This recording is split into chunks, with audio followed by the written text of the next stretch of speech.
Shalom adik-adik, jumpa lagi bersama Cikgu Jun di Sunday School hari ini. Apa kabar semua? Tentunya ajaib, hebat, luar biasa. Sebelum kita memulai Sunday School hari ini, mari kita berdoa. Tutup matanya, lipat tangannya, mari kita berdoa. Tuhan Yesus, kami akan melakukan Sunday School kami hari ini. Kami akan memuji dan memuliakan nama-Mu. Hadirlah bersama kami Tuhan. Berikan hati yang tentram, hati yang tulus Tuhan Yesus. Terima doa dan permohonan kami, hanya kepadamu kami bermohon. Di dalam nama Yesus Kristus kami berdoa dan mengucap syukur. Haleluya, haleluya, amin.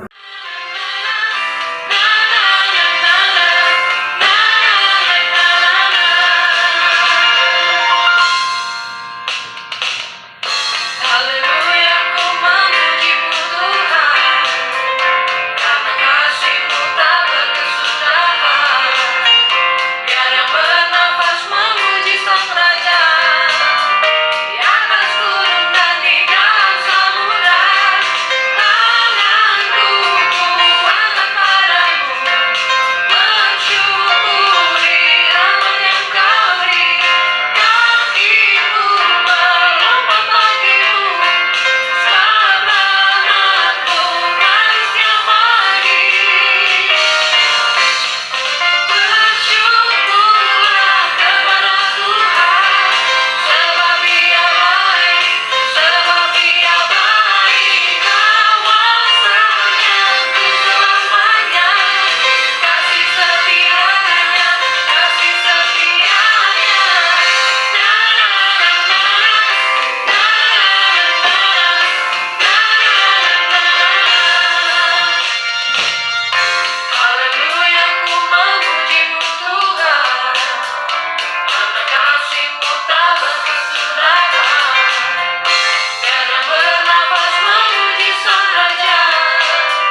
Shalom adik-adik CST semuanya.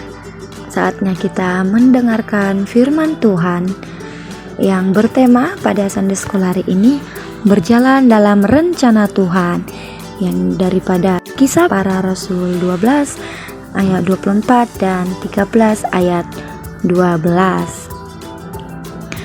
Kita akan membahas tentang Paulus dan Barnabas ke Siprus. Hari ini kita mau sama-sama merenungkan firman Tuhan ya adik-adik. Mari disimak baik-baik. Yang akan kita baca hari ini adalah bagaimana Roh Kudus yang menuntun juga mengutus Barnabas dan Paulus untuk memberitakan kabar baik kepada orang-orang Siprus, yaitu suatu tempat yang lebih jauh dari tempat biasa murid-murid memberitakan firman Tuhan. Bacaan ini dimulai dengan cerita Barnabas dan Saulus yang baru kembali dari Yerusalem ke Antiokhia, yaitu kota di mana selama ini mereka tinggal dan mengajar. Di Antiokhia ini adalah tempat di mana pertama kalinya orang percaya disebut Kristen.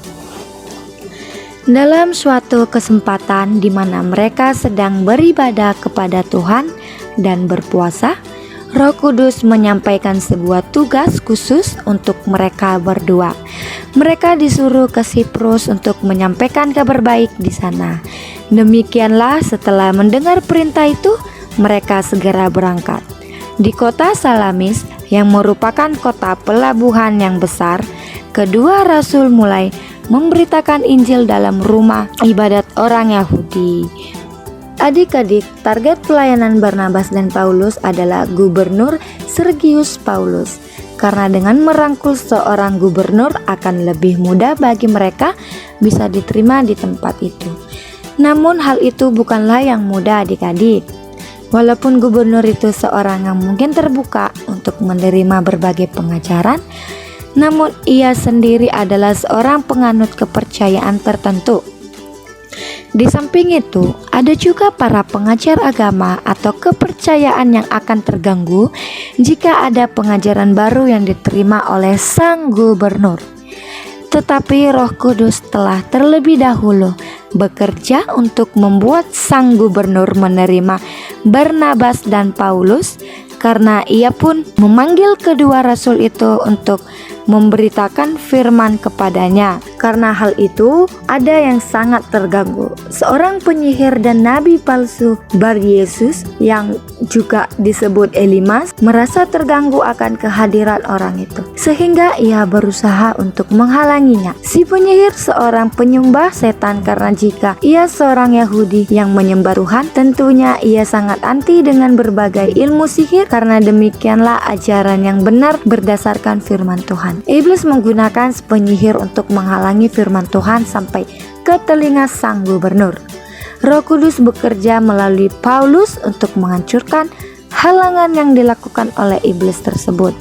Nah, adik-adik, atas kuasa dan penyertaan Roh Kudus, firman Tuhan dapat sampai ke telinga gubernur Sergius Paulus, dan ia menjadi percaya juga memberikan kesempatan yang luas bagi pemberitaan firman Tuhan di Siprus. Beberapa hal menarik yang dapat kita renungkan melalui cerita ini adalah tentang bagaimana kita memahami rencana Tuhan bagi diri kita.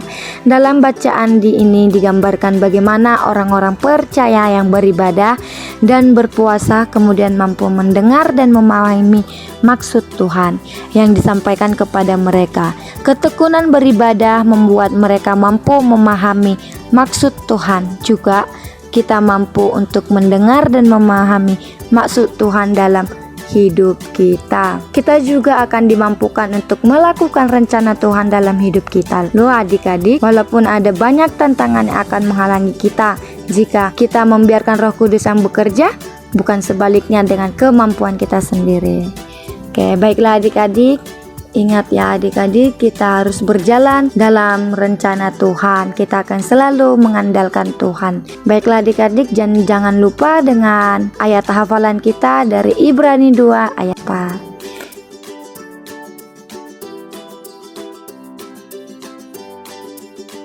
Oke, terima kasih adik-adik. Jumpa lagi di Sunday School berikutnya. Tuhan Yesus memberkati. Baiklah adik-adik, kita akan mengakhiri Sunday School kita hari ini. Dan adik-adik jangan lupa pada ayat hafalan kita dari Ibrani pasal 2 ayat 4. Jumpa lagi di Sunday School berikutnya.